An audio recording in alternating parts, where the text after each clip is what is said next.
Jadi kita bisa juga mengatakan korban nggak tahun ini? Korban banget, sering saya jadi korban gitu. Nah jadi kalau berkorban boleh, berkurban boleh, atau mau disebut dua-dua juga boleh. Korban-kurban boleh lah, yang penting bahagia ya.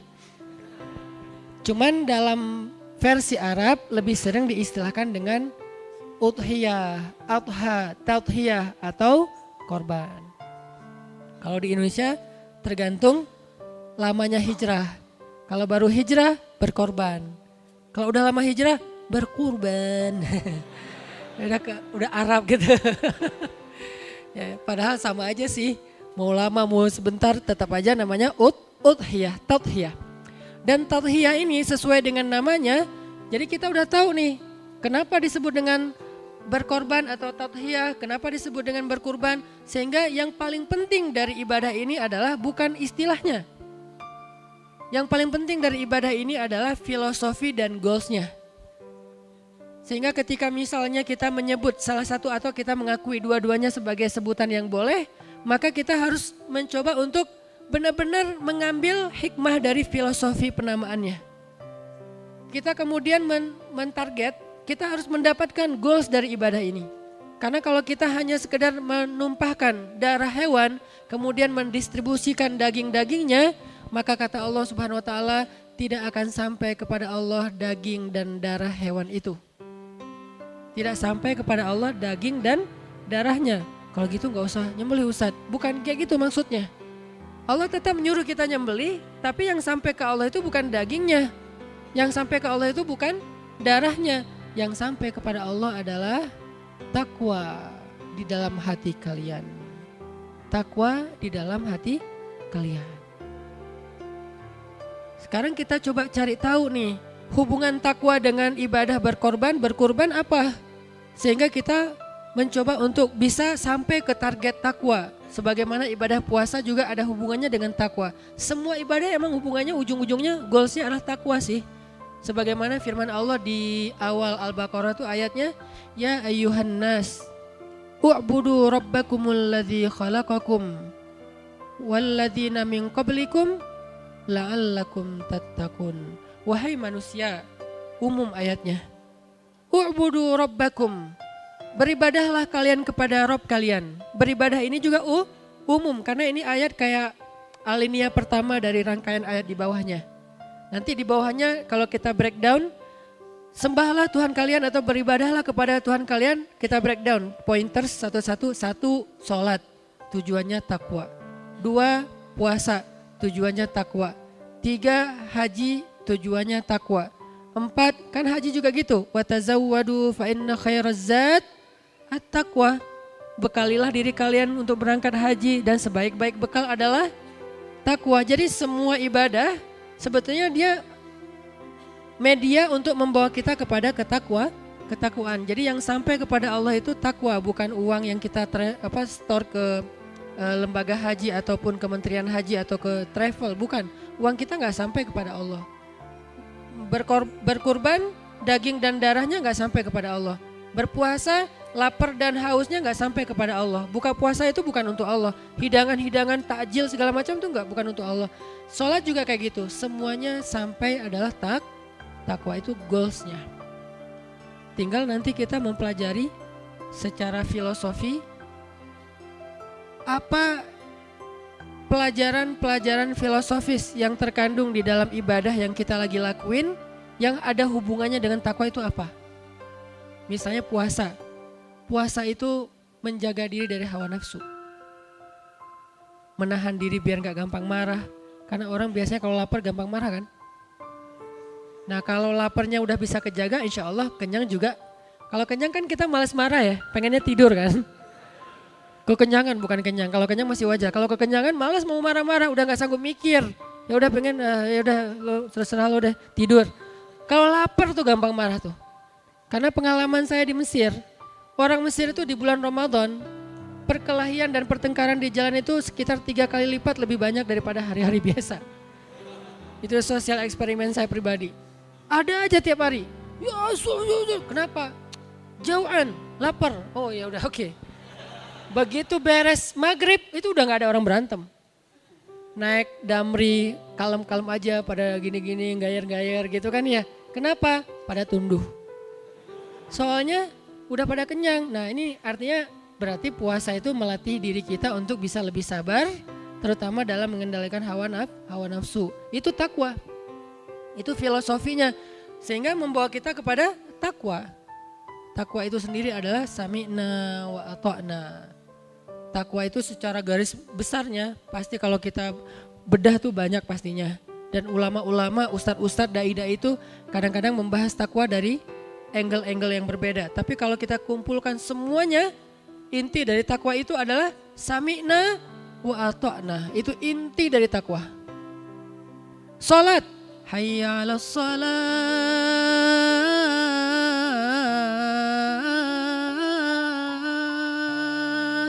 Sami'na wa ata'na. Dengan azan datangin ke masjid. Takwa. Sami'na wa ata'na. Kemudian haji. Labbaik Allahumma labbaik. Labbaik la syarika laka labbaik. Sami'na wa ata'na. Kami penuhi panggilan Allah. Sami'na wa ata'na. Kami dengar, kami taat. Puasa. Hayya 'alas shalah.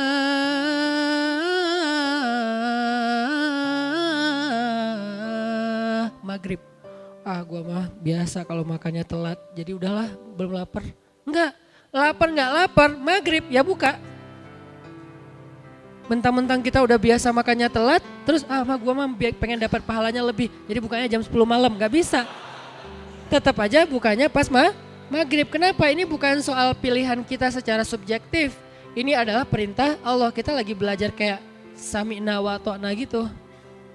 Sahur juga gitu. Saya mah gak perlu sahur. Puasanya juga gak tunggu Ramadan, setiap hari juga puasa. Atau 2 hari sekali lah puasa Daud gitu kan. Jadi kayak sahur gak sahur udah biasa lah buat saya karena udah kayak pro gitu. Tetap aja di dalam sahur itu ada berkah. Nah, jadi ini soal sami'na wa ta'na. Begitu juga dengan ibadah berkurban. Allah katakan, wahai Ibrahim sembelih. Siap ya Allah, anakmu. Anak, sami'na wa ta'na. Walaupun simbolnya ekstrim ya. Yang dilakukan Ibrahim kan ekstrim banget nih. Kita alhamdulillah gak diperintahin kayak gitu. Kebayang kayak gitu kayaknya kita gagal semua nih. Baru hewan aja belum tentu semuanya berhasil. Apalagi anak. Kita tidak diperintahkan untuk menyembelih anak dalam makna yang sebenarnya. Tapi kita diperintahkan untuk berkorban dengan harta kesayangan kita. Yaitu dengan membeli hewan terbaik yang harganya mungkin lebih daripada yang hewan biasanya. Kemudian kita cari yang paling sehat, yang paling bagus, yang dagingnya kelihatannya tidak ada penyakit hewannya. Kita sembelih. Nah di sini ada unsur takwa yaitu sami'na wa ata'na. Teman-teman yang dirahmati Allah Subhanahu wa taala, tadi kita di sesi pertama membahas satu poin bahwa kurban itu atau adha itu goalsnya adalah meraih ketakwaan atau meraih derajat takwa. Pertanyaannya adalah takwa itu apa dan siapakah orang yang bertakwa? Kalau kita definisiin dan kita bedah satu persatu itu banyak banget kategori takwa, terus juga arti takwa, kemudian juga orang-orang yang takwa itu siapa aja, golongannya dan segala macam banyak. Tapi kalau misalnya kita mau simpulkan yang sederhana, takwa itu adalah apa tadi? Sami'na wa ata'na. Orang yang bertakwa itu orang yang ketika tahu ada perintah Allah, ketika tahu ada larangan Allah, dia mau mentaati perintah Allah dan meninggalkan larangan Allah. Itulah inti dari takwa. Nah, orang yang bertakwa ini kemudian diklasifikasi lagi dengan level-level yang berbeda, grade-nya beda-beda. Tergantung apa? Tergantung tingkat tadhiyahnya dalam taat. Tergantung tingkat tadhiyah dalam taat. Arti tadhiyah dalam taat artinya apa? Tingkat pengorbanannya dalam taat. Makin besar pengorbanannya, berarti makin tinggi grade ketakwaannya. Makin besar yang dia korbankan untuk taat kepada sami'na wa ata'na perintah Allah Subhanahu wa taala, berarti dia levelnya makin tinggi. Makanya Allah Subhanahu wa taala menyebutkan orang yang beriman itu punya darajatun. Lahum darajatun 'inda rabbihim. Mereka itu bertingkat-tingkat di sisi Allah. Bertingkat-tingkat, beda-beda tingkatannya. Dan tingkatan ini nanti akan menjadi tempat mereka di dalam surga Allah Subhanahu wa taala sesuai dengan tingkatan ketakwaannya di dunia. Makin besar tadhiyahnya dalam ketaatan, untuk pakai hijab dia pengorbanannya berat. Kenapa? Dia harus membatalkan kontrak kerjaannya. Dia harus diputusin oleh seseorang yang dia sayangin. Oh ya. Batalin kontrak gak ada biasa aja gitu kan. Diputusin gitu, oke. Terus dia harus kayak dibully gitu di gengnya, di grup WhatsApp-nya, sampai akhirnya dia di left sama grup gitu. Dia harus ngerasain susah payah untuk membenarkan jilbabnya, terus kepanasan, agak-agak gimana rasanya awal-awal mungkin masih kagok. Nah ini tadhiyah namanya, pengorbanan. Makin berat ujian ketika dia pengen taat kepada Allah, berarti makin tinggi derajat ketakwaan yang dia miliki. Makin tinggi derajat ketakwaan yang dia miliki, reward di sisi Allahnya juga makin gede. Apa janji Allah untuk orang yang bertakwa yang paling terkenal itu apa? Wa may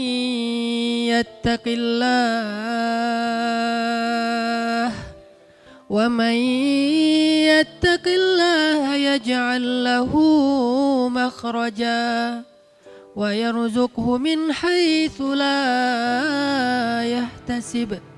Siapa yang bertakwa kepada Allah, artinya yang sami'na wa ata'na, yang mau mendengar kemudian menjalankan. Karena ada orang yang bahkan mendengar aja gak mau, belajar gak mau, dengar tausiah gak mau, dengar nasihat nolak, ngeklik aja sesuatu yang sifatnya ngebooster iman gak mau ngeklik. Kadang-kadang udah muncul sengaja di skip sama dia, sengaja kalau lebih parah lagi mungkin dia akan unfollow atau dia block. Gak mau sami'na, apalagi ata'na. Ada juga orang yang sami'nanya udah bagus nih, dengerin booster, dengerin ceramah baik itu online maupun offline, off air, event, taklim segala macam, baca teks, broadcast, udah mau nih sami'na. Tapi ata'nanya mikir-mikir, dia pilih-pilih yang ringan-ringan, sami'na wa ata'na. Yang berat-berat sami'na titik. Belum langsung wa ata'na, dia pilih-pilih. Nah, ini namanya darajatun, beda-beda tingkatannya. Makin dia sami'na wa ata'na walaupun berat, wa may yattaqillaha yaj'al lahu makhraja. Tenang aja, kesusahan dan pengorbanan yang kita alamin untuk bisa taat kepada Allah, nanti akan Allah bukakan jalan keluarnya. Makhraja, itu duluan yang Allah bahas. Sebelum Allah bahas yang lain, itu duluan. Kenapa? Karena Allah tahu untuk takwa itu kadang-kadang kita butuh yang namanya tadhiyah. Sehingga janji pertama yang Allah tawarkan kepada orang yang bertakwa di surat At-Tolak itu apa? Makhraja, jalan keluar. Dan pertanyaan lebih agak sedikit iseng. Kenapa Allah letakkan ayat tentang janji-janji untuk orang bertakwa di dalam surat yang isinya adalah tentang diputusin? Kan itu namanya surat diputusin kan? At-Talak. Talak itu kan diputusin, betul nggak? Diputusin oleh siapa? Suami. Mungkin gak semua orang mau menerjemahkan. Kalau mampu insya Allah banyak yang mampu. Tapi mau menerjemahkan dengan bahasa kaum. Kalau kita anak muda, talak itu rasa-rasanya kayak apa? Talak itu kayak ngeri gitu kan. Ternyata ada yang lebih ngeri daripada talak loh. Diputusin. Itu lebih kerasa gitu. Diputusin. Padahal udah jadian, udah halal, udah menyerahkan hidup dan dirinya. Diputusin. Nah ketika diputusin, Allah tulis di dalam nasihat-nasihat tentang cara mutusin cewek. Ini ayat tentang cara mutusin cewek secara baik-baik. Ternyata mutusin juga ada yang fisabilillah gitu, keren. Kenapa kok diajarin Ustadz? Bukan diajarin cara mutusinnya, cara mutusin yang bisa balikan. Itu tuh keren banget tuh surat tuh. Kok jadi bahas itu sih Ustadz? Ini karena ayat takwa taruh di situ. Cara mutusin yang gampang balikan. Karena kalau mutusin gak balikan, itu tuh kasihan perempuannya. Justru ayat ini kesannya angle yang tadi saya agak nakal mengeluarkan statement di awal tuh apa? Cara mutusin cewek. Tapi tahu gak rahasianya? Kalau mau diperpanjang nih kalimatnya, cara mutusin cewek yang menghargai mereka supaya bisa cepat balikan. Itu yang panjangnya. Sehingga kalau misalnya ada yang mengcrop video saya, pasti gak dengar ceramah saya. Cara mutusin cewek yang menghargai mereka dan bisa balikan. Bahasa ini fikih talak. Bahasa pesantrennya lah, fikih talak. Apa yang terjadi waktu itu? Kalau kita baca cerita behind the scene-nya, Rasulullah waktu itu mutusin Hafsah. Mentalak Hafsah, istri beliau, anaknya Umar bin Khattab. Gak takut Ustaz sama Umar. Tuh kerennya Rasulullah ya. Umar yang takut sama Rasulullah. Malah Umar marahin Hafsah. Kamu ditalak sama Rasulullah, kamu diceraikan sama Rasulullah, kamu diputusin sama Rasulullah. Kamu itu rugi banget. Jadi Rasulullah mentalak Hafsah. Cuman karena belum diajarkan tutorial mutusin. Akhirnya Nabi pas mutusin Hafsah memulangkan Hafsah ke rumah ayahnya. Jadi dianterin pulang ke rumah ayahnya. Pas Nabi balik turun ayat. Wahai Nabi, kalau seseorang suami menceraikan istrinya, menceraikan istrinya, janganlah dia mengeluarkan istrinya dari rumah kecuali jika istrinya punya dosa nusyuz. Cuman itu alasan boleh mengeluarkan perempuan dari rumah. Apa itu nusyuz? Selingkuh. Kalau bukan karena selingkuh, cuman karena nggak nyaman, beda pendapat, cekcok segala macam, nggak boleh suami memulangkan istrinya dari rumah sebelum selesai masa iddah, masa nunggu. Nunggu ngapain nih? Nunggu balikan. Iddah itu masa nunggu balikan. Dia mau balikan nggak ya? Mau balikan nggak ya? Itu namanya iddah. Jadi dalam Islam itu udah ada tuh tutorial lengkap tentang bab itu. Nah, sehingga akhirnya Nabi mengajak lagi Hafsah pulang ke rumahnya. Pertanyaannya sekarang, apa hubungannya dengan ayat tadi? Wa may yattaqillaha yaj'al lahu makhraja. Nabi dalam keadaan marah. Nabi dalam keadaan kecewa sama Hafsah. Nabi udah ngerasa kayaknya udah gak bisa dipertahankan nih pernikahan beliau. Tapi ketika turun ayat, bahkan turun Jibril, ayat plus kata-katanya nih. Kalau ayat doang Al-Quran, ini plus nasihat dari Jibril. Kata Jibril, ya Rasulullah, rujuk Hafsah, sesungguhnya dia istrimu di dunia dan di surga. Ketika Nabi lagi dalam keadaan perasaannya terganggu. Bahasa kita, balikan. Hah? Tapi dia, gitu kan ya. Jadi lagi baper banget gitu kan ya, disuruh balikan. Ini yang disebut dengan takwa. Ketika Allah yang menyuruh balikan atau bawa pulang ke rumahmu, maka Nabi sami'na wa ata'na. Walaupun berat. Di situ ada pelajaran takwa itu kadang harus ngelawan perasaan pribadi kita. Kadang-kadang takwa itu nggak ngikutin perasaan kita, justru ngelawan perasaan kita. Kita pengen gini, Allah pengen gitu, kita gitu. Kita pengen gitu, Allah pengen gini, kita gini. Sami'na wa ata'na. Kadang-kadang kita ngelawan ego kita sendiri. Maafin. Ya udah saya maafin. Minta maaf. Itu takwa tuh. Karena ketika Allah menyebutkan kisah Abu Bakar yang baper gara-gara baper sama salah satu keluarganya, gara-gara keluarganya ini ikut nge-repost hoax tentang anaknya Abu Bakar. Apa hoaxnya? Aisyah selingkuh. Trending di Line, di Twitter, kan itu tools trending topik kan, ada di Line dan Twitter. Rata-rata kalau udah di situ trending, di tempat lain trending. Kalau di Instagram dia bukan tools buat sebuah trend, lebih ke branding kalau Instagram, karena dia visual video gitu. Viral, Aisyah selingkuh. Yang menyakitkan Abu Bakar itu bukan beritanya, tapi yang nge-repostnya siapa? Kalau yang nge-repostnya orang munafik, kalau yang nge-repostnya orang-orang Yahudi, Nabi ya Abu Bakar paham, namanya juga orang Yahudi, namanya juga orang munafik, emang selalu nyari-nyari kesalahan kita, memfitnah segala macam. Tapi ternyata yang ikut nge-repost itu salah satu dari keluarganya Abu Bakar yang selama ini, kalau bahasa anak-anak sekarang, which is actually yang selama ini gitu kan, yang selama ini selalu dibantu sama Abu Bakar. Setiap saat dibantu, kuliahnya dibayarin, kos-kosannya dibayarin, makannya dibayarin. Abu Bakar tuh bantuin dia terus setiap hari, setiap minggu, setiap bulan. Tega-teganya dia nge-repost berita yang belum tentu kebenarannya tentang fitnah hoax terhadap Aisyah radhiyallahu anha. Sehingga Abu Bakar marah, baper, sedih, sakit hati, kecewa. Kalau bahasa kita story. Demi Allah, saya nggak mau lagi bantu @fulan_fulan. Ini kalau bahasa kita ya. Abu Bakar nggak ngomong gitu sih. Ini kalau analogi sosial media kita. Demi Allah kata Abu Bakar, saya nggak mau lagi bantu dia. Nggak lama kemudian turun ayat di surat An-Nur ayat 22 kalau nggak salah.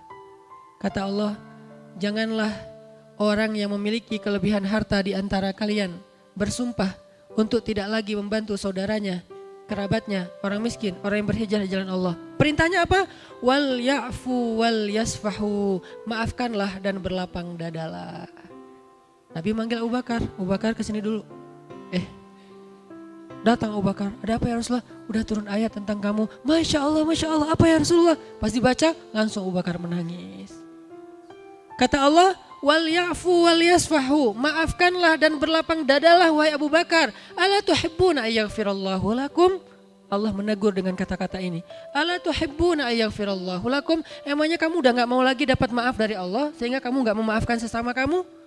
Langsung Abu Bakar menangis dan beliau menjawab, bala ya Rabbi, tentu ya Allah saya masih butuh banget maaf darimu, dosa saya banyak, butuh banget ya Allah, tentu. Langsung Assalamualaikum, Waalaikumsalam, pamitan dari Rasulullah, langsung pulang ke rumahnya ngambil barang-barang hadiah yang banyak, pergi ke rumah Fulan_Fulan tadi, sampai di rumahnya, Fulan maafin aku ya, ini hadiah buat kamu, masih sebanyak-banyaknya. Kenapa? Apa Abu Bakar gak sakit hati? Sakit. Apa Abu Bakar gak marah? Marah, buktinya dia sumpah. Terus kenapa kok langsung minta maaf, memaafkan dan kasih hadiah? Ini yang disebut dengan sami'na wa ata'na. Inilah orang bertakwa.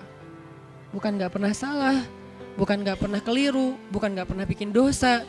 Karena orang bertakwa gimana-gimana juga manusia, dia kadang-kadang salah. Tapi dia tuh merecovery, menyelesaikan masalahnya tuh cepet banget. Karena apa? Perintah Allah SWT, spontan gitu. Apakah kita udah mampu ngelawan ego kita sendiri? Ketika kita tahu bahwa pilihan yang harusnya kita lakukan itu justru kebalikan dari yang kita pengenin. Itu takwa. Kalau kita tahu ayatnya nyuruh gini nih, saya gak pengen aslinya. Lakukan. Sami'na wa ata'na. Dan Rasulullah di dalam konteks surat At-Talaq tuh lagi kayak gitu banget tuh. Lagi baper, lagi ngerasa gak nyaman dengan Hafsah, lagi agak sedih dengan Hafsah, lagi kayak gak bisa mempertahankan hubungan dengan Hafsah. Tiba-tiba kata Allah, bawa pulang Hafsah ke rumah. Sampai di rumah, rujuk Hafsah. Dirujuk, Hafsah kamu saya rujuk. Beres. Pertanyaannya dengan ayat tadi apa? Wa may yattaqillah. Yattaqillah dalam konteks Nabi waktu itu apa? Taat kepada Allah untuk bawa pulang Hafsah ke rumah. Makhrajanya di mana? Makhraja, jalan keluar untuk Nabi dan Hafsah. Ketika Nabi udah ngelihat wajah Hafsah yang sedih, Nabi gak tega, karena aslinya Nabi itu sifat beliau tuh gak tegaan. Tadi beliau mentalak Hafsah tapi tidak sanggup melihat wajahnya. Sekarang udah ada di depan beliau, melihat wajah Hafsah. Ya Hafsah, kita rujuk aja, kita balikan yuk. Beres, itu makhraja. Nah kalau kita ambil adegan itu, kita balikin kepada kehidupan kita sekarang, terutama yang udah punya pasangan, yang belum, kalau bisa jangan pernah sampai mengamalkan surat ini. Cukup aja surat Ar-Rum lah ya. Wa min ayatihi, itu mah kayak gimana gitu dibacain surat itu. Tapi surat At-Talaq kayaknya gak usah diamalin deh. Karena gak perlu sampai ada adegan tolak. Tapi kalau ternyata di luar dugaan kita, di luar perkiraan kita terjadi, maka Allah tuh udah siap-siap, udah ngasih kita sebuah tutorial gimana caranya biar kita dapat jalan keluar. Jalan keluarnya apa? Balik balikan. Itu jalan keluar. Gimana cara biar balikan? Takwa. Takwanya apa? Ikuti cara Allah. Ikuti cara Allah gimana? Tetaplah di rumah. Ceweknya tetap di rumah. Cowoknya tetap di rumah. Ceweknya tetap berdandan. Jangan ketika udah dalam keadaan iddah, ceweknya udah gak dandan lagi. Udah kayak ditinggal, kayak meninggal, kayak cerai mati. Gak dandan, biarin aja jelek. Enggak, dandan. Kenapa? Dandan itu supaya Allah kasih jalan keluar. Ceweknya dandan.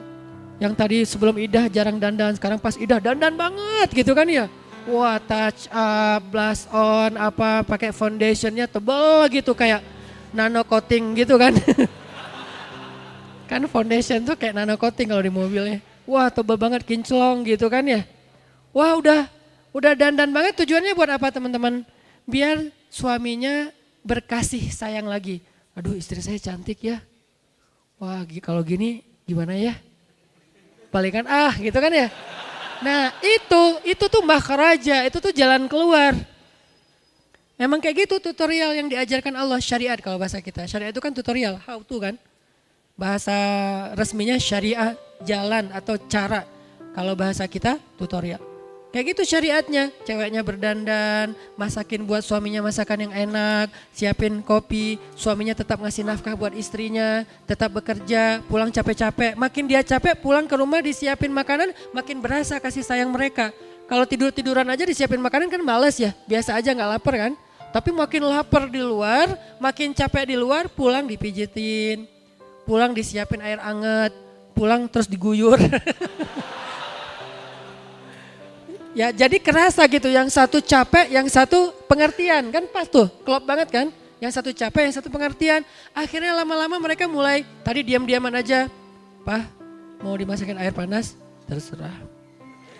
Awalnya nih, tapi disiapin air panasnya, gak usah bete dulu, siapin. Pak udah siapin tuh air panasnya, mungkin di tempat mereka gak ada water heater misalnya. Siapin air panas, mandi, disiapin handuknya wangi. Padahal yang kemarin juga baru pakai langsung diganti lagi mumpung dalam masa iddah. Pokoknya kalau lagi masa iddah special treatment aja. Wah semuanya sampai lama-lama mulai nyaman, udah mandi pakai air hangat tuh kan badan kayak segar gitu kan. Antara pengen ngeteh, ngopi udah disiapin di meja. Sebelahnya ada bon banyak listrik apa segala macam. Minta di reimburse. Jadi artinya kayak mereka tuh kayak bertahap karena serumah, jadi kayak ada interaksi gitu. Kebayang nggak kalau misalnya mereka beda rumah, jadi kan nggak ada interaksi nih. Karena nggak ada interaksi, akhirnya kayak nggak ada kesempatan mereka balikan. Makanya Allah membuat syariat tetap serumah, tetap dandan, tetap cari nafkah. Di rumah nggak usah pakai jilbab karena masih muhrim. Udah aja pakaiannya yang biasa kayak di rumah, kalau perlu lebih luar biasa dikit. Kalau sebelum masa iddah biasa, sekarang luar biasa gitu. Kan halal kan? Jadi saya nggak ngomong sesuatu yang negatif, ini halal. Kalau ada yang mikir macam-macam berarti itulah konsekuensi masih sendiri ya. Jadi dia kayak, wah akhirnya maaf pikirnya emang kayak gitu nih. Ketika malam hari, setelah sehari, 2 hari kan iddah itu 3 kali suci. Sebulan, kan berat buat cowok kan ya. Ngerti kan? Ya gitulah pokoknya, berat. Udah sebulan, aduh gimana ya. Mulai culang-cileng gitu kan. Nah begitu udah sebulan, ceweknya makin kesini tuh makin dandannya tuh makin keren. Jangan terlalu menor juga sih bikin ilfil ya. Ya standar lah, keren lah, natural tapi dia kayak gitulah. Jadi suaminya tuh aduh gimana ya, akhirnya maaf. Kalau mereka dalam masa iddah itu suatu saat akhirnya suaminya datang kepada istrinya. Lalu mempergaulinya secara terhormat, secara baik-baik, secara halal. Maka otomatis mereka udah balikan. Udah rujuk. Dan itu bahasa Al-Quran udah dapat jalan keluar. Apa jalan keluarnya? Mereka damai. Ustadz, saya agak penasaran nih. Pas mereka datang kayak gitu tuh, terus mereka ngomongnya, kita balikan yuk atau gimana Ustadz? Gak perlu akad, gak perlu, saya terima nikahnya, gak perlu. Kan kita udah cerai, gak. Begitu mereka melakukan hubungan suami istri secara terhormat dan halal, terjaga kesuciannya, maka saat itu juga mereka sudah rujuk. Kalau nyesel setelah itu yang penting udah rujuk. nyesel, saya semalam nggak mikir soalnya saya apa, udah biarin aja. Yang penting udah rujuk. Nah itu yang kata Allah, itu yang kata Allah makhraja, jalan keluar. Itu cuma satu kasus ya, contoh doang kayak sampel lah. Nah nanti ada lagi kasus-kasus yang lain dan itu berlaku kaidah yang sama. Kaidahnya apa? Pokoknya ikut aja deh maunya Allah tuh apa. Kalau kita tahu Allah, ya ayyuha, apa ya Allah? Ternyata kafirun, oh bukan saya. Makanya jangan ya ayyuha udah langsung labbaika, enggak. Tunggu dulu ya ayyuha siapa nih? Kalau ya ayyuhal kafirun jangan. Kalau ya ayyuhal ladzina amanu oke lah, labbaika ya rabbi. Aku penuhi panggilanmu ya Allah. Nah kalau Allah udah manggil, baik itu teksnya Al-Quran, teksnya azan, teksnya hadis, teksnya nasihat dari para ulama, maka ikutin aja tuh. Sami'na wa ata'na, sami'na wa ata'na. Berat Ustadz, sami'na wa ata'na. Makin berat berarti makin tauhiyah, makin besar pengorbanannya. Makin besar pengorbanannya, makhrajanya tuh makin indah. Wa yarzuqhu min haitsu la yahtasib, dikasih rezeki yang tidak terduga-duga. Makin berat pengorbanannya, makin rezekinya lebih tak terduga lagi. Sampai nggak ada dugaan sama sekali, sampai bingung ini mana gitu. Saking gedenya rezeki yang Allah kasih, sampai kita kayak apa ini? Kenapa kayak gini? Ini luar biasa. Sampai kaget sendiri, saking besarnya yang Allah berikan. Terus apalagi yang Allah janjiin? Wa may yattaqillaha yaj'al lahu min amrihi yusra. Di ayat di bawahnya, siapa yang bertakwa kepada Allah dengan pengorbanan-pengorbanannya, Allah jadikan segala urusannya jadi mudah. Makin besar pengorbanan, makin mudah hidupnya. Udah selesai? Belum. Wa may yattaqillaha yukaffir anhu sayyi'atihi wa yu'zim lahu ajra. Makin besar pengorbanannya, makin besar dosa yang Allah ampunkan untuk dia dan makin besar kebaikan yang Allah sediakan di akhirat untuk dia. Ini Allah janjikan untuk orang yang bertakwa. Makanya erat banget hubungannya antara takwa dengan tauhiyah. Sehingga kalau kita hubungkan, kita ambil filosofinya, tauhiyah itu lagi belajar berkorban fisabilillah. Jadi adha, ibadah idul kurban adalah belajar korban. Berkorban di jalan Allah. Ustaz saya udah ngasih lebih dari itu, Ustaz saya udah sedekah sekian ratus juta. Itu berapa sih sapi cuma 16 juta sekian misalnya? Bukan soal jenisnya, bukan soal berapanya, soal sami'na wa ata'na. Allah nyuruh kita untuk berkorban dengan hewan. Walaupun kalau kita baca sejarahnya, itu tadhiyah yang paling besar tuh yang dilakukan Nabi Ibrahim. Dan Nabi Ibrahim gak pernah tahu kalau nanti suatu saat Allah ganti dengan seekor sembelihan yang azim, yang besar. Gak ada Nabi Ibrahim, tenang aja Allah pasti ganti, saya yakin. Gak mungkin Allah tega sama saya, enggak. Bukan Nabi Ibrahim suuzon juga ke Allah, bukan juga. Tapi maksudnya ya gimana perintah ya udah ikutin aja. Enggak kepikiran juga di Nabi Ibrahim nanti Ismail, enggak lah ini enggak akan mungkin. Udah gua taruh aja misalnya pisaunya di leher Ismail. Pasti bentar lagi juga keluar tuh dari batu hewannya. Sambil taruh gini sambil ngelirik batu. Kok belum keluar ya? Enggak. Itu mah akal-akalan kita ya dalam ketaatan kita. Nabi Ibrahim tuh murni karena beliau orangnya hanif. Tahu enggak orang hanif itu artinya apa? Ya gitu. Nggak mikir macam-macam, nggak gampang suuzon, nggak licik, itu hanif tuh. Nggak polos juga, tapi maksudnya lurus gitu. Akal dan hati beliau itu nggak terkotori dengan wasawis, dengan zunun, dengan godaan, dengan prasangka, nggak ada sama sekali. Ya Allah perintahkan nyembelih anaknya, ya udah. Dzabahul walad, menyembelih anaknya. Wahai Ismail, dalam bahasa yang sangat sedih. Wahai anakku tersayang. Itu ngomongnya itu Ismail disuruh duduk di sebelah Ibrahim, diusap-usap kepalanya karena Ismail waktu itu masih kecil kan, diusap-usap kepalanya. Saya kebayang aja anak saya digituin terus kayak anak saya taruh di pondok pesantren aja buat saya kayak berat banget gitu. Dulu waktu Aisyah kelas 1 SD itu Umi mau naruh Aisyah di pesantren tahfiz di Kudus, lebih tepatnya Kudus, di Kudus. Ada pesantren tahfiz Kiai Arwani di sana, kebenaran keluarga besar Umi masih ada hubungannya dengan Kiai di sana. mau ditaruh di sana kelas 1 SD. Kan buat saya kan berat banget tuh. Tapi karena Umi maksa-maksa ya udah deh saya anterin naik mobil. Kita dari Bandung ke Kudus naik mobil. Pas sampai di sana kita malam tahajud biar besoknya ujian tes kelulusan gitu. Penerimaan siswa baru. Malam doa, Umi doa, saya doa. Umi doa, ya Allah mudah-mudahan besok Aisyah diterima. Saya, ya Allah mudah-mudahan ditolak. Kita sama-sama doa, tapi beda. Kenapa? Saya kayak gak rela gitu jauh dari anak. Karena saya senang banget dengan family life kayak gitu.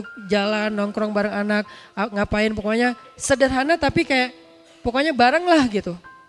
Jadi Umi doa-doa, nangis-nangis, ya Allah mudah-mudahan Aisyah bisa mondok di situ. Ya Allah please jangan mondok di situ. Terus alhamdulillah untuk kesekian kalinya besoknya Allah mengijabah doa saya. Aisyah pas dites gak mau bunyi. Padahal dia udah hafal juz 30 tapi dia gak mau bunyi. Kata ustadznya, Aisyah coba baca. Aisyah, baca ini sayang baca. Gak mau, lama sampai 15 menit gak baca. Akhirnya ya udah istirahat dulu maksudnya ke rumah pulang gitu. Ya udah istirahat dulu ya. Dalam hati saya, alhamdulillah. Uminya innalillah. Terus kita pulang nih naik mobil kan dari Kudus ke Bandung. Sepanjang jalan Uminya dia aja nangis. Saya nyetelin lagu lah. Wes. Beda banget kita imannya. Ini kacau nih ayahnya nih. Karena kita nggak sefrekuensi mungkin ya. Dia soleha banget, saya ya gitulah pokoknya. Nah kemarin Aisyah udah kelas 6 SD. Janji saya jangan SD deh, SMP aja. Nah pas udah kelas 6 SD kemarin lulus. Masuklah pondok pesantren yang ada di Bandung sebetulnya nggak jauh tapi bisa ketemu sebulan sekali doang jadi kayak sama aja kayak jauh gitu. Saya udah nyari-nyari cara, modusnya apa? Nganterin obat biar bisa ketemu anak. Katanya titipin aja ke TU Pak. Terus Aisyah kayak bibirnya sariawan. Aisyah tuh bibirnya kalau kayak gitu tuh harus ke dokter. Saya punya dokter langganan saya. Udah kasih madu aja Pak. Aduh Jadi tetap gak bisa ketemu sebulan sekali itu aja buat saya tuh udah kayak pengorbanan berat banget. Kebayang gak Ismail? Saya hanya membayangkan itu aja nih. Baru pengorbanan kecil-kecilan receh banget lah ya. Naruh anak di pondok. Dan kebenaran dua-duanya lagi sekaligus. Maryam kelas 5, Aisyah kelas 1 SMP. Dua-duanya sekaligus masuk ke pondok tahfiz. Ketemunya sebulan sekali. Jadi saya bilang buat saya kalian semua itu adalah baterai. Karena sekian jadi dibagi gitu. Jadi kalau ada satu orang yang pergi, baterai saya hilang 10%. Sekarang saya baterainya hilang 20% saya bilang. Jadi kalau kamu ngelihat saya kayak agak kurang semangat hidup gitu. Itu karena baterai saya berkurang 20%. Gak bisa ngedownload yang berat-berat gitu kan karena kuotanya lagi terbatas. Itu selama sebulan lah ya, berat gitu. Alhamdulillah kemarin saya disuruh tausiah sebagai wali murid, wajib kan? Disuruh tausiah di pesantrennya Aisyah. Saya langsung yes gitu kan ya. Wah tausiah kan bisa ketemu sama ustadznya. Ustadz kan saya tausiah ya. Saya biasanya kalau tausiah itu harus tahu gimana kondisi di tempat itu dulu. Jadi saya gak bisa datang mepet-mepet gitu. Tausiahnya Isya, datangnya jam 9 pagi. Ustadz udah datang? Iya biar lebih nyaman. Jadi saya kayak menghayati dulu kondisi masjidnya kayak gimana. Ngelihat anak saya lewat, Aisyah, Baba gitu. Sini. Gak bisa. Aduh itu mah berat banget. Itu baru pengorbanan kecil. Saya baru nangis pas malamnya dia perform sama adiknya sama gengnya lah anak-anak pesantren gitu. Perform tentang lagu tahfiz Al-Quran bahwa lagunya kayak himne gitu sedih gitu ya. Kami telah bertekad untuk punya satu harapan yaitu ingin menjadi hafiz Al-Quran karena kami ingin memberikan mahkota untuk orang tua kami itu sebagai tanda kasih sayang kami kepada orang tua. Aku cinta ayah, aku cinta ibu gitu kan. Wah itu saya langsung lemas. Saya emang kurang soleh nih. Pulang dari situ istighfar ya Allah ya udah saya ridho sekarang ridho. Tapi jangan jauh-jauh di Bandung aja ya Allah. Mudah-mudahan cepat hafiz biar beres langsung lulus balik ke rumah gitu kan ya. Saya doain sekarang ya Allah saya nggak ngedoain mereka nggak betah tapi saya ngedoain mereka cepat hafiz. Mudah-mudahan 6 bulan juga udah beres gitu kan. Walaupun kurikulumnya sih 6 tahun. Siapa tahu kan keajaiban ya 6 bulan hafiz udah pulang ke rumah kita seru-seruan lagi gitu. Nah, artinya itu kayak gitu aja berat. Dulu saya pernah kehilangan anak. Di mana? Di Jogja Kepatihan. Kan dulu saya rumahnya di Dewi Sartika kan. Main nih ke Jogja. Pas mau lebaran, jadi beli-beli kayak baju lebaran gitu sama istri. Cuma anak baru satu, Aisyah. Pas jalan ke Jogja, ke Kepatihan, Aisyah minta beli kayak apa gula-gula, apa tuh gula, permen gula itu ya. Gulali ya, bukan gulali, kembang gula. Kalau gulali kan yang itu, ini yang kembang gula. Baba pengen itu, baba pengen itu, jangan sakit gigi. Jalan lagi, lihat kayak jajanan, kan itu sepanjang jalan Dewi Sartika banyak jajanan tuh. Baba pengen itu, jangan itu gak sehat. Baba pengen itu, mahal. Baba, semua gak boleh, gak boleh, gak boleh. Akhirnya dia ngambek. Begitu naik ke lantai atas tuh baju anak-anak tuh waktu itu, tahun 2007. Baju anak-anak, saya lagi milih-milih baju bareng istri, Aisyah hilang. Tadinya ada di sebelah saya milih-milih baju, pas mau dicocokin ke Aisyah, Aisyah mana? Nanya ke Umi, Aisyah mana? Kan tadi sama babanya. Loh, enggak sama Umi, enggak. Aisyah mana? Panik-panik kan, pas sudah panik langsung lari kayak apa? Sofa Marwah. Kayak Siti Hajar gitu. Ke ujung sana. Wah, lari. Sampai akhirnya saya kayak, Aisyah, saya gitu. Aisyah, gitu. Aisyah.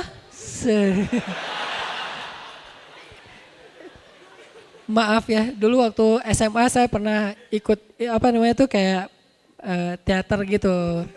Saya jadi Ibnu Batutoh, jadi apaan sih Ustadz lebay.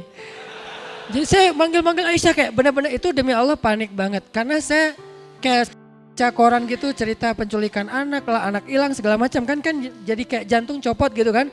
Aisyah. Saya lari sana kemari, saya lapor ke bawah, dipanggil-panggil lewat pengumuman kayak gitu informasi. Terus saya nanya lagi SPG di situ. Mbak cariin anak saya Aisyah, anaknya cantik pokoknya kayak saya mirip gitu. Wah dicariin selantai gitu. Tiba-tiba lagi lari nyari, terdengar suara Aisyah. Baba.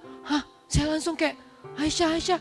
Tapi nggak tahu sebelah mana, saya lari ke sana, suaranya makin kecil. Baba. Wah ke sebelah sana gitu. Wah balik lagi ke sebelah sana. Baba makin kencang. Ternyata dia kayak kan dia ketutup sama barang-barang gitu kan. Saya lari ke sana, dia lari ke sana. Jadi kita tuh benar-benar kayak dramatis banget gitu kejadiannya. Itu setengah jam lah, nggak lama sih setengah jam. Tapi saya udah kayak habis treadmill.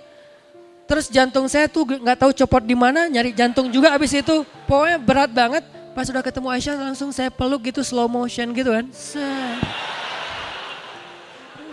Saya peluk Aisyah gitu kan.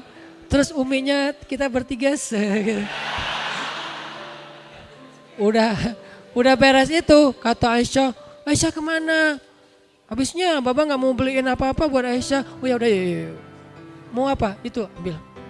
Yang itu ambil. Semua ambil sekarang. Pulang-pulang kita bawa makanan dia, gak beli baju lebaran. Dan waktu itu saya ngerasain ya gimana rasanya hilang anak setengah jam. Padahal cuma di mall, di lantai atas dan suaranya kedengaran. Kebayang gak seperti Nabi Ibrahim?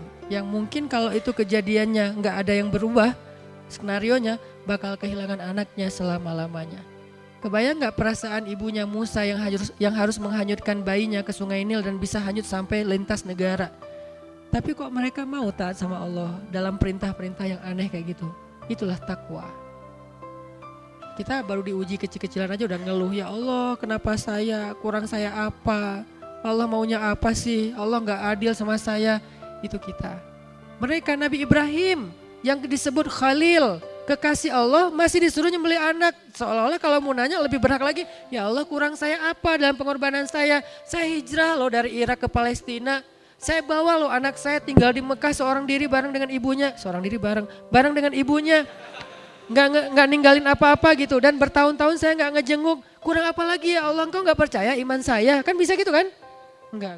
Allah perintahkan sembelih anakmu sami'na wa ata'na. Walaupun diusap kepala Ismail, ya bunayya, sambil nahan air mata menggenang di sini. Tapi itu bukan emoticon ya, benar menggenang ya.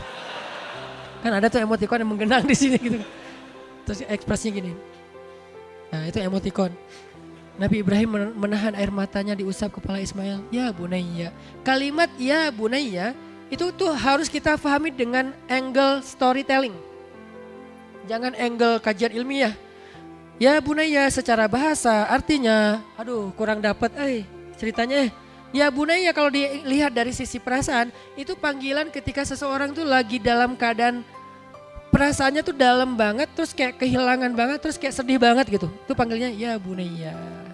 Kalau lagi biasa ya Ismail. Kalau lagi biasa lagi anaknya gitu. Tapi ini lagi kayak dalam banget gitu perasaan Ibrahim, kayak takut banget kehilangan Ismail dan lagi ngerasa sedih banget, manggilnya ya bunaya. Makanya saya lebih suka mengimajinasikan cerita sejarah lewat storytelling daripada kajian-kajian ilmiah sejarah. Lahir sekian, meninggal sekian, perang tahun ini, jumlah pasukan, itu namanya data sejarah, bukan kisah sejarah.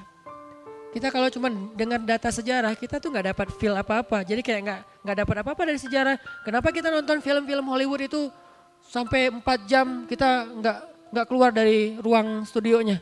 4 jam, Endgame.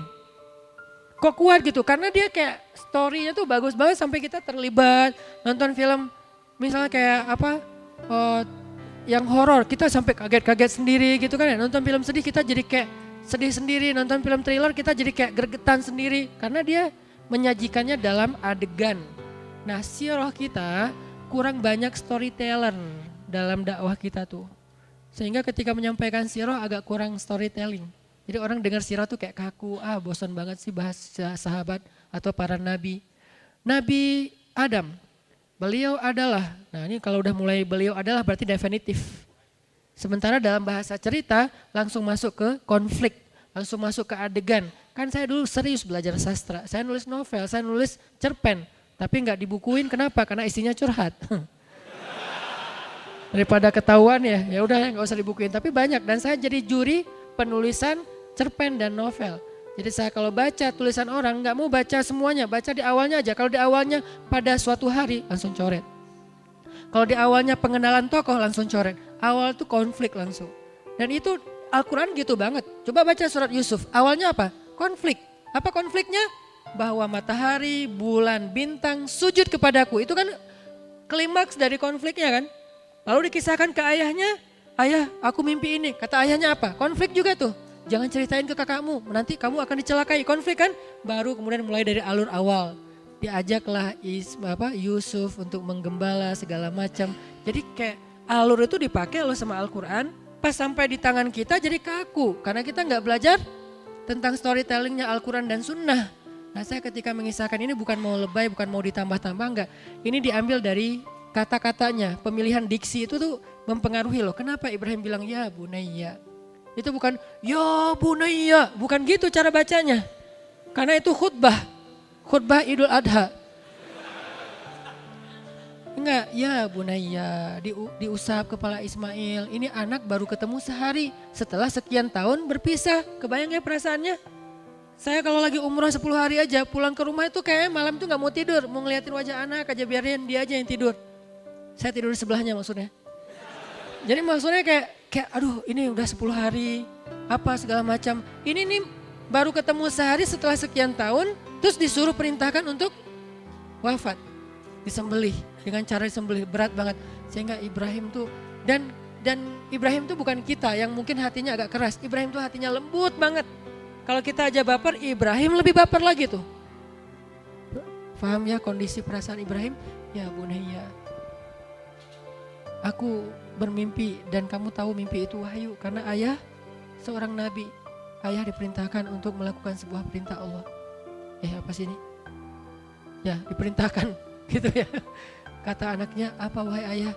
Ayah diperintahkan untuk menyembelih engkau. Ismail tuh enggak, ayah mimpi. Enggak.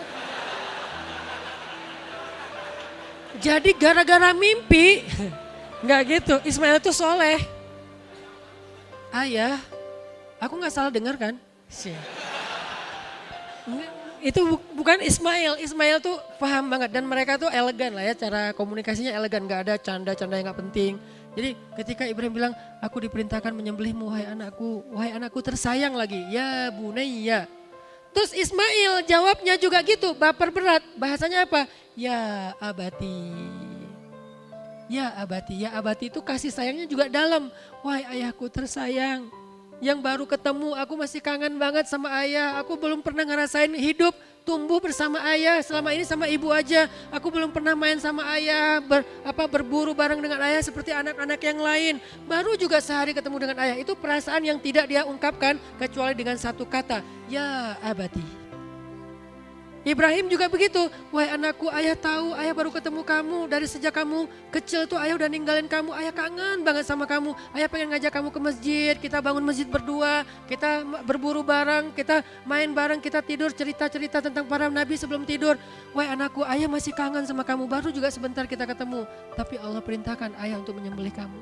Wahai ayah, aku masih kangen sama ayah, aku pengen ngerasain seperti anak-anak yang lain yang normal punya ayah mereka. Kalau mereka jalan kemana dipegangan tangan sama ayahnya, naik keledai boncengan sama ayahnya. Ya abati, tapi gak apa-apa ya ayah, lakukan perintah Allah. Ini kebayangnya solehnya dua orang ini dahsyat banget nih.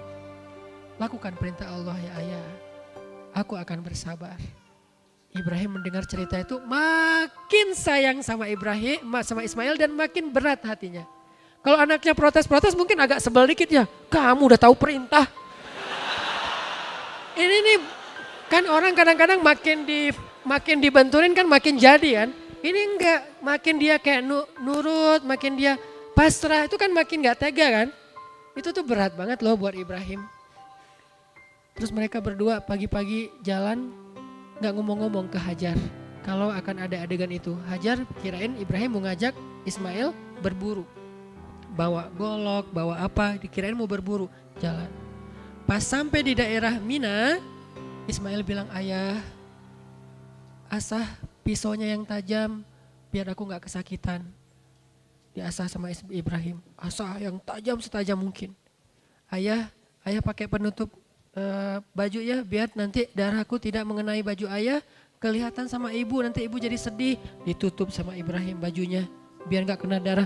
Jadi di sini ada adegan-adegan kecil yang jarang dibahas, menunjukkan bahwa kedua-duanya yakin bahwa adegan penyembelihan bakal terjadi. Gak menduga ada seekor hewan sembelihan, gak sama sekali. Ketika dibaringkan Ismail di atas batu, sekarang tuh ada di daerah antara Mina sama Muzdalifah, ada sebuah bukit namanya Jabal Kurban. Kalau yang pernah umrah tuh ada pas pulang dari Arafah sebelah kiri dia di atas ada kayak tugu gitu, namanya Jabal Kurban. Di situ posisinya dibawa ke atas, ditaruh di atas batu. Ismail udah berbaring, ditutup wajah Ismail karena nggak tega ngelihat wajah anaknya. Ismail itu nabi loh, aura wajahnya itu soleh banget, teduh banget, semua orang sayang pasti. Apalagi Ismail keturunan kakeknya Nabi Muhammad pasti paling keren udah. Ditaruhlah pisaunya di leher Ismail. Itu jantung Ibrahim itu udah gak tahu kayak gimana. Itu perasaan Ismail tuh udah gak tahu kayak gimana. Terakhir tahu gak apa jawaban kata-kata Ismail yang bikin makin berat tuh? Ayah, sampaikan salam buat ibu ya. Bilang aku cinta sama ibu. Wah udah. Tapi gimana pun berkecamuknya perasaan Ismail, berkecamuknya perasaan Ibrahim, yang namanya perintah Allah, sami'na wa ata'na gak boleh berubah. Gak boleh berubah. Kenapa sih Allah ngambil simbolnya berat banget sih? Biar kita selalu tahu bahwa kayak gitu aja gak boleh berubah. Apalagi yang ringan gitu. Yang udah seberat itu aja gak berubah. Sama sekalian itu disebut dengan istiqomah, konsisten. Komitmen.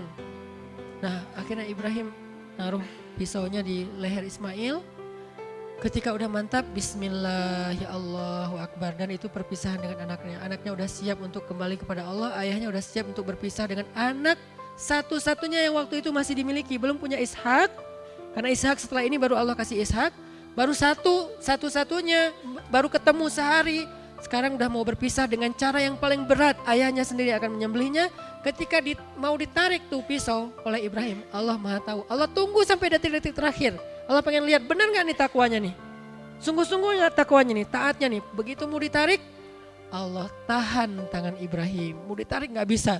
Kemudian Allah berfirman, ya Ibrahim, qad saddaqtar ru'ya. Engkau telah membenarkan perintah itu, sudah taat. Udah Ibrahim lepaskan pisaumu. Ibrahim, gak jadi kalau bahasa kita ya. Masya Allah, Allah Akbar, Alhamdulillah ya Allah. Terus Ismail bukan jadi hewan.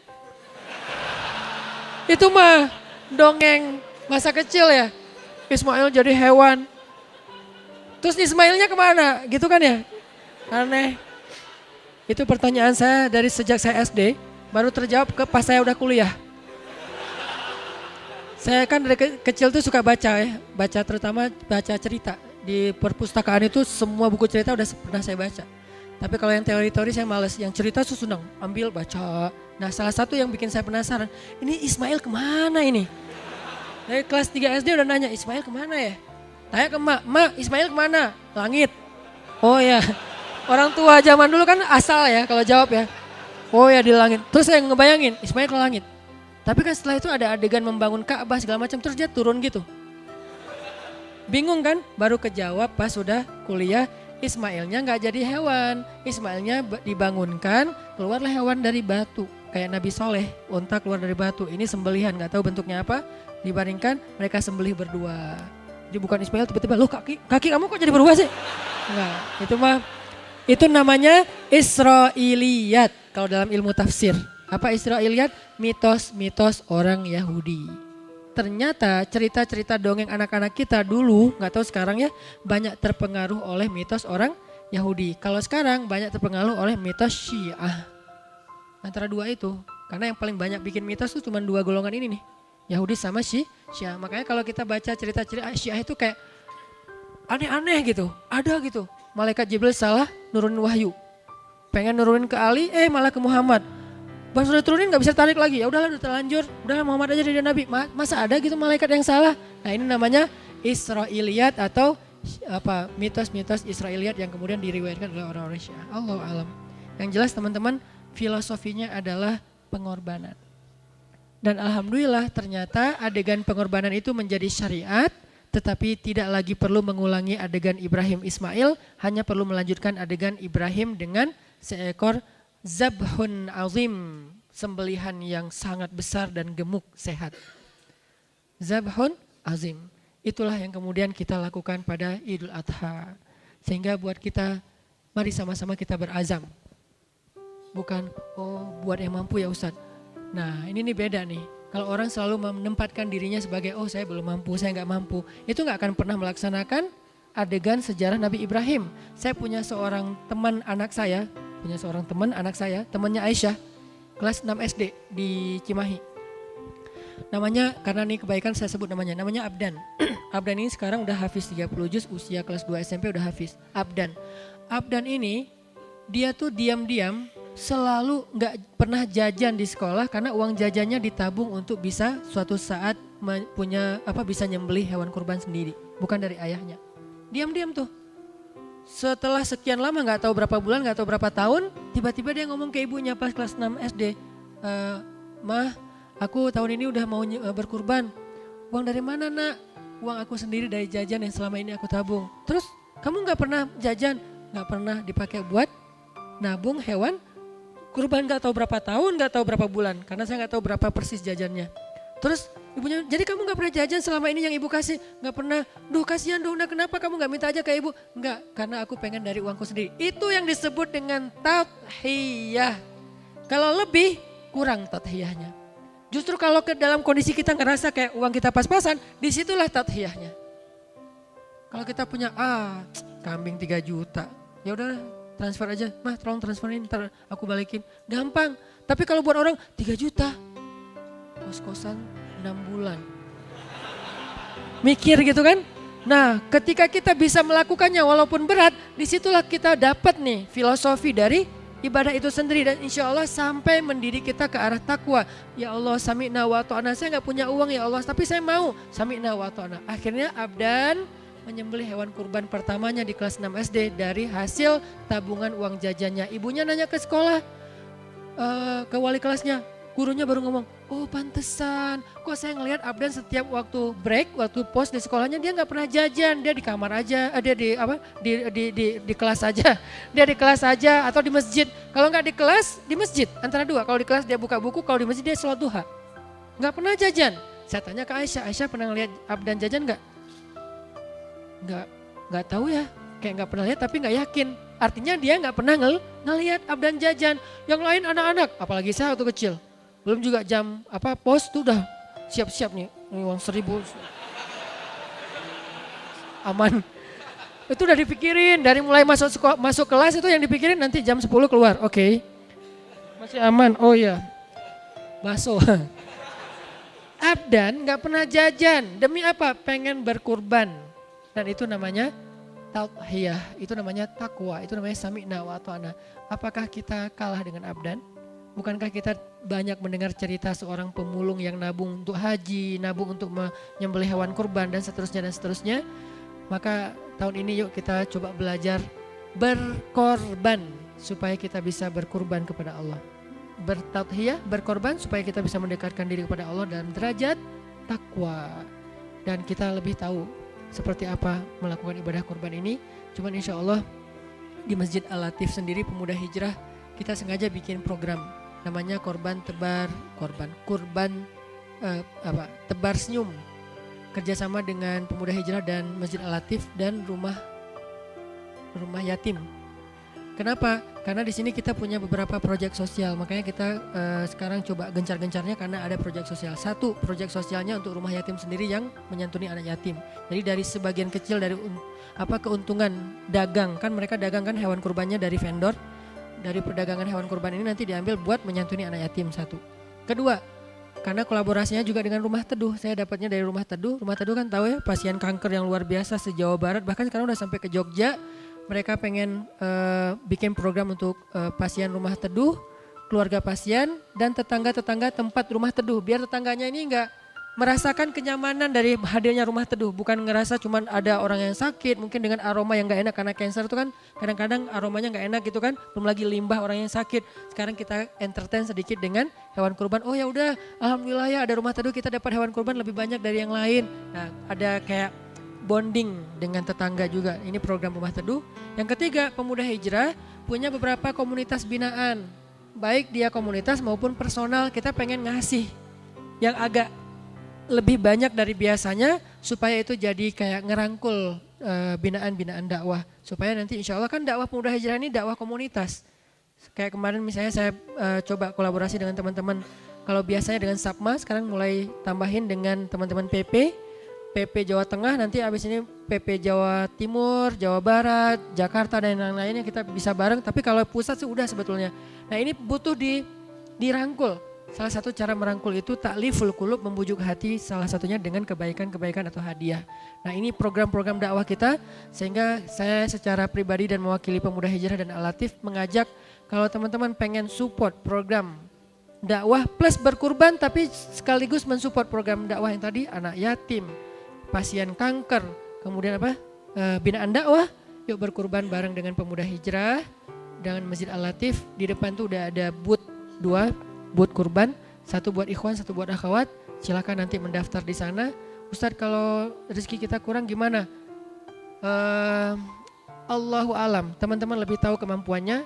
Kalau misalnya bisa patungan, Ustadz kalau kita patungan gimana? Kan jadinya bukan berkurban. Ya udah, anggap aja ini bagian dari sedekah kita tapi di waktu berkurban. Karena itu bukan berkurban karena hitungannya bukan satu orang, tapi rame-rame. Kalau bisa sendiri lebih bagus lagi. Ustadz kalau kita dengan pasangan apakah perlu satu-satu? Bagus. Tapi satu mewakili keluarga juga cukup. Tahun ini insya Allah ini bukan riak karena saya tahu ada yang lebih dahsyat dari saya. Saya berkurban di 2 tempat. Di Suriah saya berkurban, di Indonesia saya berkurban. Jadi kita saya coba ambil sapi, nanti biar dibaginya lebih banyak. Kemudian di Suriah juga saya udah transfer lewat Golden Future. Karena Golden Future kan langsung terjun ya. Jadi saya berkurban juga di Suriah. Mudah-mudahan saya lagi merencanakan, mudah-mudahan kalau bisa, kalau saya Suriah mungkin istri di Palestina, istri di Yaman. Kok 2 Ustaz? Ya 2, gitulah. Jadi ada Palestina, ada ya Yaman, saya di Suriahnya. Nah, mudah-mudahan semuanya ada kebagian walaupun kecil, cuman kambing doang. Tapi kan minimal kita kayak mencoba untuk saya empati, saya pengen berbagi dengan anak-anak saya, anak yatim yang ada di Suriah, Palestina dan Yaman yang kelaparan. Yuk sama-sama kita belajar takwa lewat ritual syariat berkurban pada tahun ini insya Allah.